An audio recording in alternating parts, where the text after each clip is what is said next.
Welcome back to my channel, your trusted destination for in-depth military aviation reviews and detailed analysis of the world's most iconic aircraft. Today, we're diving into the fascinating and unique world of the Yak-38 Forger VTOL, a Soviet-era vertical takeoff and landing jet that represented one of the most ambitious engineering efforts of its time. In this 2026 review, we'll be looking closely at its exterior design, performance characteristics, and give you a brief look inside the cockpit to understand how this remarkable aircraft operated under demanding conditions. The Yak-38 Forger VTOL stands as one of the earliest attempts by the Soviet Union to develop a carrier-capable aircraft with vertical takeoff and landing capabilities. Externally, the Yak-38 looks unlike any conventional fighter jet of its era. Its blue metallic fuselage, short wingspan, and unique twin-engine setup immediately catch the eye. The entire aircraft seems compact yet muscular, with an unmistakable mechanical presence that suggests power and precision. The forward fuselage has a rounded,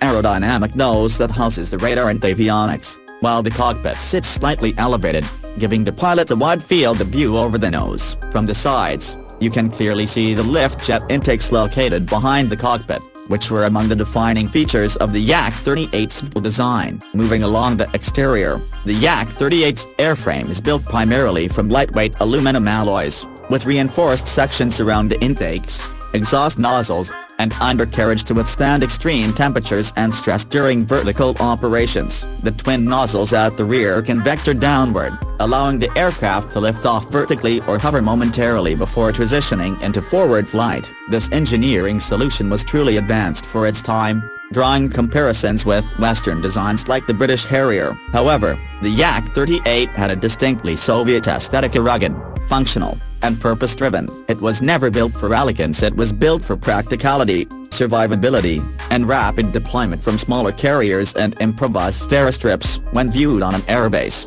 the Yak-38 has a compact but intimidating stance. Its landing gear is reinforced and positioned wide for stability during takeoff and landing, particularly during vertical operations. The jet's stark blue color scheme and tactical markings give it an authentic military feel, and under the right lighting, you can appreciate the reflective textures of its heat-treated surfaces. The airframe's design may appear simple, but each curve and panel serves a purpose, contributing to aerodynamic efficiency and heat management. Even in 2026, the aircraft retains a visually impressive presence, especially when restored and displayed in modern military museums or private collections. Now, let's talk about performance at the heart of any aircraft review. The Yak-38 was powered by one main R-27-300 turbojet engine, producing about 6,700 kilograms of thrust, assisted by two smaller lift jets positioned vertically behind the cockpit. Together, these engines enabled the Forger to perform vertical takeoffs and landings on small decks or forward bases without the need for long runways. In horizontal flight,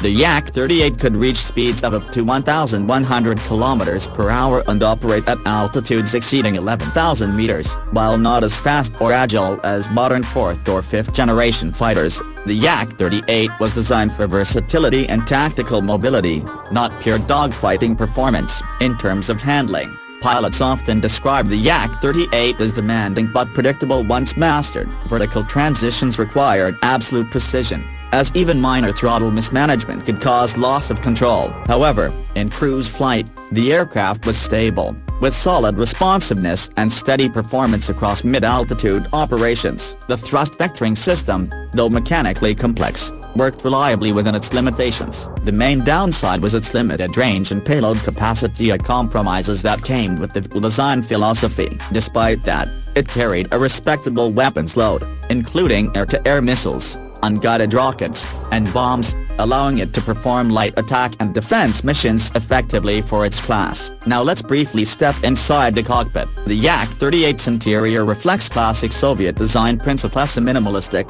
practical, and built entirely for combat efficiency. The cockpit is tight but functional, dominated by analog gauges, mechanical switches, and a simple heads-up display. Every control is placed within the pilot's natural reach, designed for quick adjustments during complex vertical flight transitions. The seat is equipped with a K-36 ejection system, ensuring safety even during vertical hover mishaps. While the avionics are outdated by today's standards, The Yak-38's interior layout gives us an authentic glimpse into the operational mindset of 1970s Soviet naval aviation. Overall, the Yak-38 Forger VTOL stands as a historic engineering achievement, a machine that pushed the limits of technology during the Cold War. It may not have matched the Western Harrier in range or versatility, but it laid the groundwork for future Soviet vertical takeoff concepts. In 2026, the Yak-38 remains a fascinating relic of aviation innovation, a reminder of how far aircraft design has evolved and how ambitious early VTOL experiments were. Its exterior design still commands respect, its performance remains technically impressive given its era,